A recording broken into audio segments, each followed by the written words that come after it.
ഒരു കാര്യം ഒരിക്കൽ കൂടി ഓർമ്മിപ്പിക്കുകയാണ്, സിനിമ റിലേറ്റഡ് ക്വസ്റ്റ്യൻസ് മാത്രം ചോദിക്കണമെന്ന് ഏറ്റവും താഴ്മയായി എല്ലാവരോടും അഭ്യർത്ഥിക്കുന്നു.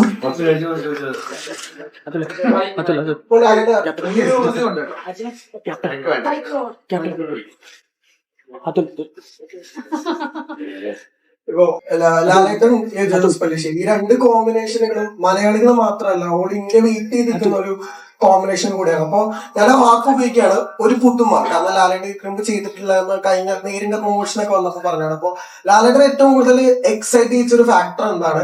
അതിനേക്കാൾ ഉപരി അത് പ്രേക്ഷകരിലേക്ക് എത്തിക്കുമ്പോൾ ഉണ്ടാകുന്ന ഒരു സാറ്റിസ്ഫാക്ഷൻ എന്തോരാണ് ഇപ്പൊ?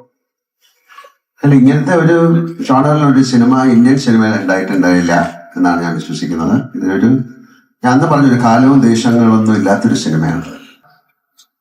അപ്പൊ അതിന്റെ ക്രാഫ്റ്റ് എന്ന് പറയുന്നത് മാറ്റി നിർത്തിയാൽ ക്രാഫ്റ്റ് വൈസ് വളരെ രസകരമായത് വലിയൊരു ക്യാൻവാസിലാണ് ഈ സിനിമ ചെയ്തിരിക്കുന്നത്. പക്ഷെ ഒരു സിനിമയ്ക്ക് വേണ്ട എല്ലാ കാര്യങ്ങളും, ഒരു കഥ പറയുമ്പോൾ നമുക്ക് എന്തൊക്കെ വേണോ അതെല്ലാം ഉണ്ട്. അതിൽ പ്രേമമുണ്ട്, പ്രണയമുണ്ട്, വിരഹമുണ്ട്, ദുഃഖമുണ്ട്, സന്തോഷമുണ്ട്, പ്രതികാരമുണ്ട്, അസൂയയുണ്ട്, അങ്ങനെയുള്ള ഹ്യൂമൻ ഇമോഷൻസ് മുഴുവനുള്ളൊരു സിനിമയാണ്. അതിനെ എങ്ങനെ പ്ലേസ് ചെയ്തിരിക്കുന്നു എന്നുള്ളതാണ്. അത് നമ്മൾ സാധാരണ കാണാത്തൊരു ടെറയിനില്. നമ്മളിപ്പം ഇത് കേരളത്തിൽ നടന്നൊരു കഥയാണോ എന്ന് ചോദിച്ചാലല്ല, ഇത് എവിടെ നടന്നാണെന്ന് നമുക്ക് പറയാൻ പറ്റില്ല.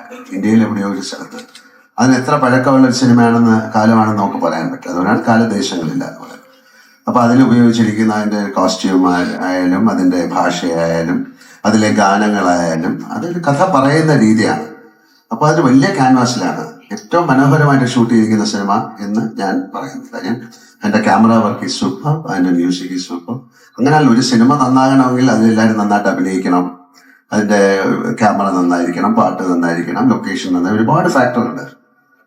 അതിലുപരി അതിനൊരു ഭാഗ്യവും വേണം. ആ ഭാഗ്യത്തിന് വേണ്ടിയിട്ടാണ് നമ്മൾ വെയിറ്റ് ചെയ്യുന്നത്. അല്ലാതെ സിനിമ എന്നുള്ള രീതിയിൽ എന്നെ സംബന്ധിച്ചിടത്തോളം ആസ് ആൻ ആക്ടർ എനിക്ക് വളരെയധികം സംതൃപ്തി തരുന്ന ഒരു സിനിമയാണ്. നമ്മൾ സാധാരണ ചെയ്യാത്ത സിനിമ എന്ന് പറഞ്ഞാൽ ബാക്കി എല്ലാം ഉണ്ട്, പക്ഷെ അതിനെ എങ്ങനെ ട്രീറ്റ് ചെയ്തിരിക്കുന്നു എന്നുള്ളതാണ് ഡിഫറെന്റ്. അപ്പം ഇത് പല ഭാഷകളിലേക്ക് ഡബ് ചെയ്യുന്ന അവസരങ്ങളിലൊക്കെ അവിടുത്തെ ആൾക്കാർ പറഞ്ഞ കാര്യങ്ങളാണ് ഞാൻ പറയുന്നത്. അവരാരും ഇത്തരത്തിലൊരു സിനിമ കണ്ടിട്ടില്ല, ഇത് വളരെ ഡിഫറെന്റ് ആയിട്ടുള്ളൊരു സിനിമയാണ്. അപ്പൊ എൻ്റെ അടുത്ത് ഈ കഥ പറയുന്ന സമയത്തും ഇതിങ്ങനെയാണ് ചെയ്യാൻ പോകുന്ന പറയുന്ന സമയത്തൊക്കെ ഉള്ള ഒരു ആക്ടർ എന്നുള്ള രീതിയിൽ എൻ്റെ ഒരു എന്താണ് അതിലേക്ക് എടുത്തു ചാടിയത് അതുകൊണ്ടാണ്. പിന്നെ തീർച്ചയായിട്ടും വിജയ് എനിക്ക് എത്രയോ വർഷമായിട്ട് അറിയാവുന്നതാണ്. അദ്ദേഹത്തിന്റെ സിനിമകൾ ഞാൻ കണ്ടതാണ്. ഞങ്ങൾ ഇതിനു മുമ്പ് പല സിനിമകളെ കുറിച്ച് ഡിസ്കസ് ചെയ്തതാണ്. പക്ഷെ ഇങ്ങനെ ഒരു കഥ വന്നപ്പോൾ തീർച്ചയായും ഷിബു അതാണ് കൂടുതൽ ഇനിഷ്യേറ്റീവ് എടുത്ത് അങ്ങനെ ഒരു കഥ വന്നപ്പോൾ ഇതിൻ്റെ അകത്ത് ഒരു പോസിബിലിറ്റി ഉണ്ട്. വലിയ ക്യാൻവാസിലേക്ക് നമ്മൾ ചിന്തിച്ചതിനേക്കാളും വലിയ ക്യാൻവാസിലേക്ക് ആ ചിത്രം കൊണ്ടുപോകേണ്ടി വന്നു. കാര്യം അത് നമ്മൾ ഓരോ ഷൂട്ട് ചെയ്തപ്പോൾ അത്തരത്തിലാണ് അതിൽ ഉപയോഗിച്ചിരിക്കുന്ന ടെക്നിക്സ് ഒക്കെ അങ്ങനെയാണ്. ഇനി 25-ാം തീയതിയാണ് ഈ സിനിമ റിലീസാകുന്നത്. അതിന് ഭാഗ്യം ഉണ്ടാകട്ടെ. ആ ഭാഗ്യം കൂടെയാണ് ആ സിനിമയ്ക്ക് ഇനി വേണ്ടത്. ഇൻട്രോ സീനിൽ തിയേറ്റർ വിറയ്ക്കുന്നതാണ് പല എല്ലാവർക്കും പറയുന്നത്. അപ്പൊ എങ്ങനെ ലാലേട്ടന് വിറയ്ക്കുമോ എന്നൊക്കെ എനിക്ക് പറയാൻ പറ്റില്ല. കുഴപ്പമില്ല എന്ന് തോന്നുന്നു. അങ്ങനെയല്ലല്ലോ, ഒരു പ്രസന്റ് ചെയ്യുന്ന രീതിയാണല്ലോ ഇൻട്രഡക്ഷൻ എന്ന് പറയുന്നത്. ആ സിനിമയിൽ ഒരാളെ കാണാൻ കാത്തിരിക്കുമ്പോൾ അയാളെ പ്രസന്റ് ചെയ്യുന്ന ഒരു ത്രില്ലാണ്, അതൊരു സ്കില്ലാണ്. ആ സ്കില്ല് ഈ സിനിമയിൽ ഉണ്ടായിരിക്കാം. നീ കണ്ടിട്ടേ പറയാൻ പറ്റുള്ളൂ. ഇനി മോൻ വിറച്ചില്ല എന്ന് പറഞ്ഞിട്ട് എന്റെ തോന്നാറുണ്ട്.